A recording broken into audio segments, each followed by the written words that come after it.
merinding semua gitu kayak oke, nggak apa-apa karena satu like dari kalian tuh bener-bener berharga. Mama.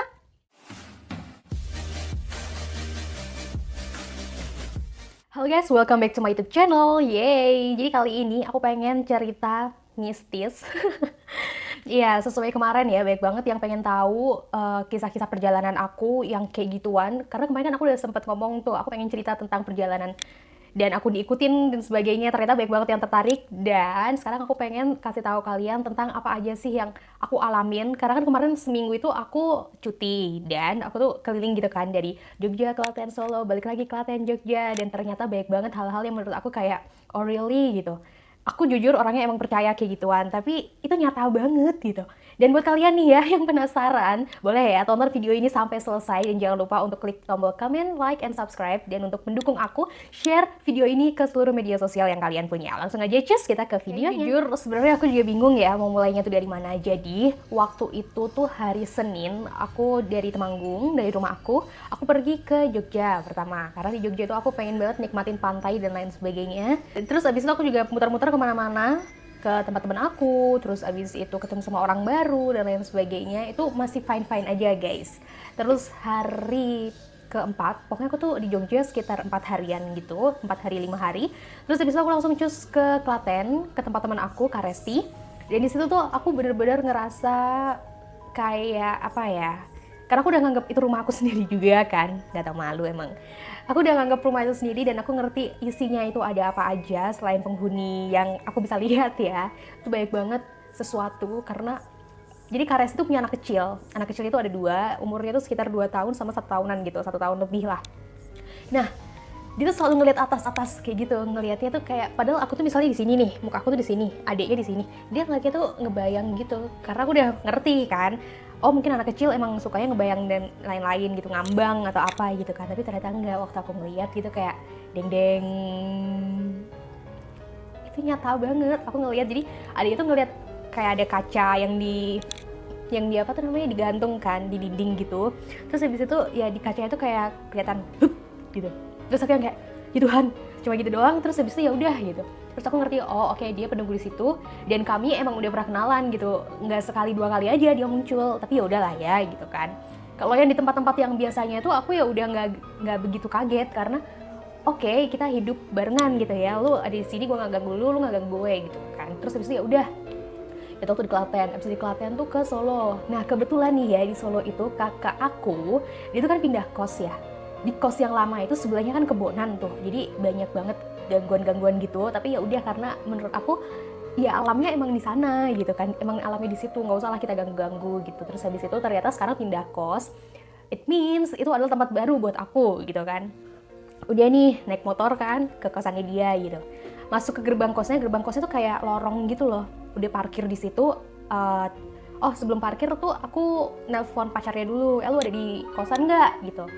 Ternyata dia terus turun, aku parkir. Nah itu udah kerasa kayak hawa-hawa singup, hawa-hawa, padahal itu rame. Dan entah depannya atau kanan kiri tuh udah masjid gitu loh ya. Nggak ini juga ya nggak menjamin juga deket masjid berarti nggak ada mereka gitu, tapi itu singup. Terus misal nih ini aku, terus abis itu ini ada tangga, terus waktu aku ke tangga di sini tuh kayak hawanya udah beda gitu, panas, kayak kok panas gitu. Terus abis aku mikir oh ya udah nggak apa-apa, ini emang tempat baru buat aku, kalau ada hal-hal yang kayak gitu ya udah wajar gitu kan. Jadi aku naik masuk ke kamar kakak aku, masih berantakan gitu karena mereka baru pindahan.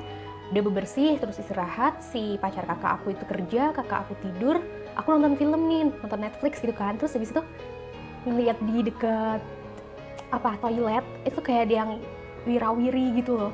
Dan aku mikirnya kakak aku di sini nih samping aku, kok ada yang di sana gitu. Terus aku mikir oke, mungkin penghuni kamar ini gitu. Terus udah gitu itu tuh ada beberapa gitu. Nah di depan ini kan pintu toilet, di depan pintu toilet itu di sini ada lemarinya mereka nih. Lemarinya mereka atasnya itu bisa buat simpan apapun gitu loh, kayak rak lemari zaman dulu kan, atasnya tuh yang lubang gitu kan, bisa buat naro gitu. Nah aku tuh inget banget di situ, aku emang taruh ini ya ID cardnya pacar kakakku tuh yang biasa di yang di sini tuh kalau kerja aku kasihin tuh di pojok gitu. Itu bisa jatuh dong kayak nggak mungkin, dia kan harusnya kalau misal pun jatuh tuh harus kayak di pinggiran, misal ini lemarinya terus misal dia taruhnya di sini barulah bisa jatuh. Nah aku tuh taruhnya di sininya gengs, jadi kan kayak gini kan siku gitu, terus aku taruh di sini ya dan jatuh, ceplak, apa bunyinya tuh ceplak gitu kan kalau ID card bunyi tuh. Aku pikir cicak, aku takut ya sama cicak. Terus aku ngeliat tuh ke kamar mandi langsung kayak merinding semua gitu, kayak oke nggak apa-apa. Nah akhirnya udahlah tahu yang di situ. Aku cerita ke kakak aku dan kakak aku pun juga bilang katanya emang ada yang sliwer tapi karena dia tuh kurang ya indahnya, tapi ya udahlah gitu kan. Terus udah hari keberapa aku balik lagi ke Klaten. Ya aku balik lagi ke Klaten karena cucian aku kan masih di rumah kakak aku, kakak angkat lah ya anggap aja. Itu. Nah sebelum dari sana kami tuh aku mampir ke ini nih yang kemarin aku up di video sebelumnya tuh, ada Gem of Klaten. Itu kan rumah Belanda semua kan. Nah di rumah Belanda itu, serius aku merinding sekarang. Di rumah Belanda itu tuh aku juga ngelihat, teman-teman kemarin ngelihat kan aku nge-shoot bangunan yang warna biru jendelanya tuh. Nah di sana tuh kayak jedeng gitu. Terus aku pun yang lagi ngerekam kayak gitu langsung ya Tuhan gitu. Terus aku minta izin mau ngeliput, mau ngerekam dan lain-lain. Akhirnya yaudah kayak, tapi masih ada tuh hawa-hawa yang kayak nggak enak lah ya intinya tuh. Terus aku mules, aku ke belakang ke toiletnya, dan toiletnya emang bangunan tua gitu. Terus karena aku takut, ya udah aku keluar lagi. Terus akhirnya ke kakak aku, di kakak aku juga kami tuh ini. Jadi suami kakak aku tuh dia suka uti-uti, it means ngutak-ngatik motor apa aja gitu kan di depan rumah. Kebetulan itu juga udah malam, udah jam sekitar 8 gitu. Sampai jam 8 atau jam ya dari jam 8 sampai jam 11 itu aku masih di Klaten kan, dan nggak tahu kenapa aku tuh pengen ke Jogja jam segitu karena aku emang biasa kan perjalanan malam. Tapi ternyata dari Klaten sama Jogja yang harusnya dia itu sekitar berapa ya, 1,5 jam 45 menit lah segitu-gitu, itu bisa lama banget karena nggak ngerti kenapa juga, walaupun aku tuh udah kecepatan tingginya Willy berapa sih? Paling 120 gitu kan. Tapi menurut aku tuh harusnya 45 sampai 1 jam lah, tapi itu kayak lama banget. Dan sebelum itu juga udah ngebooking Oyo nih, pertama Oyo kan. Karena cari Oyo yang murah. Terus karena aku juga ada urusan kan di Jogja. Waktu itu tuh aku ambilnya Oyo namanya, aku lupa, itu ada di daerah Kalasan. Deket-deket bandara lah, apa sih namanya tuh, Sorogenen kalau nggak salah. Nah itu weird banget, serius gengs. Ini intinya serius. Jadi itu tuh bangunan tua pendek, terus mas-masnya tuh nggak ada. Terus kita gedor gitu kan, aku gedor, terus masnya tanya udah booking ya mbak, udah, aku bilang gitu kan. Masnya tinggal ngeliatin, terus dia tuh kayak mau ngerapiin kamar gitu. Nah waktu ngerapiin kamar tuh suara airnya tuh kayak langsung serot gitu, besar banget gitu kan. Oh mungkin aku mikirnya kenceng lah nih airnya gitu. Terus mas-masnya tiba-tiba bilang kayak gini, mbak coba dilihat dulu ini kamarnya nyaman atau enggak, kalau nyaman boleh di cancel gitu. Jadi nggak tahu kenapa ya, tumben banget kan petugas Oyo atau resepsionis kayak gitu tiba-tiba nyaranin kayak pengen banget ke cancel gitu. Kayak aku merinding. Nah aku ngelihat dulu lah kamarnya, karena itu aku ngebooking sekitar jam 11 malam gitu.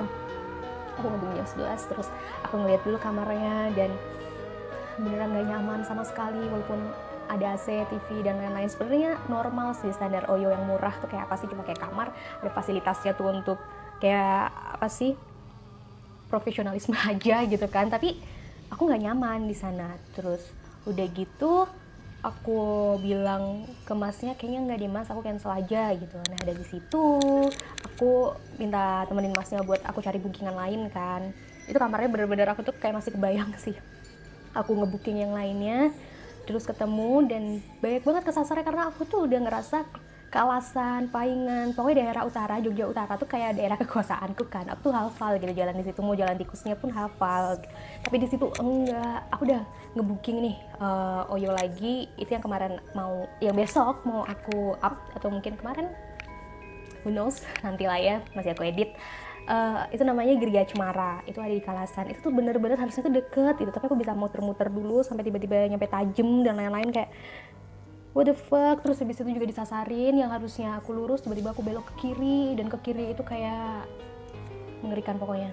Aduh aku gak sanggup. Oke. Terus abis itu pokoknya intinya akhirnya aku masuk ke Oyo itu, dan ada drama lagi sih. Sebenarnya dramanya adalah aku nggak bisa booking jam segitu karena udah hari berikutnya. It means aku harusnya bisa masuk jam 2 siang, nggak bisa itu jam 12. Oh, aku masuk ke sana akhirnya tuh jam setengah 2-an gitu. Tapi untungnya masnya tuh baik hati banget. Terus habis itu dia bilang, ya udah mah nggak apa-apa, transfer lewat sini aja, booking lagi aja dan lain-lain. Gitu, ya udahlah ya. Terus udah semuanya kelar, akhirnya udah deh pagi harinya aku langsung cus ke Temanggung dengan doa banyak banget. Serius, kayak aku mikirnya apa aku tuh diikutin atau gimana. Dan aku juga ngelewatin selokan Mataram. Waktu itu di selokan Mataram tuh hampir aku tuh masuk ke selokannya karena nggak tahu kenapa si Shiro itu motor aku, dia tuh nggak bisa belok, nggak ngerti kenapa. Terus di situ juga aku teriak kayak gitu, terus untungnya langsung bisa dibelokin sendiri gitu. Terus serius mengerikan, jangan lewat selokan Mataram kalau malam-malam. Itu aja sih pesan aku. Dan jangan sendirian, dan terus berdoa. Udah sih, itu aja mungkin ya ceritanya karena aku udah ketakutan. Mungkin cerita-cerita lainnya bakal aku kasih tahu besok-besok lagi. Ini part satunya, mungkin bakal ada part lainnya atau mungkin beda cerita lagi. Who knows, doain aku aja semoga aku menjadi pemberani. Oke, segitu dulu video aku kali ini. Thank you for watching. Jangan lupa untuk klik tombol like, comment, dan subscribe. Dan jangan lupa untuk share video ini ke seluruh media sosial yang kalian punya. Karena satu like dari kalian tuh benar-benar berharga. Mama!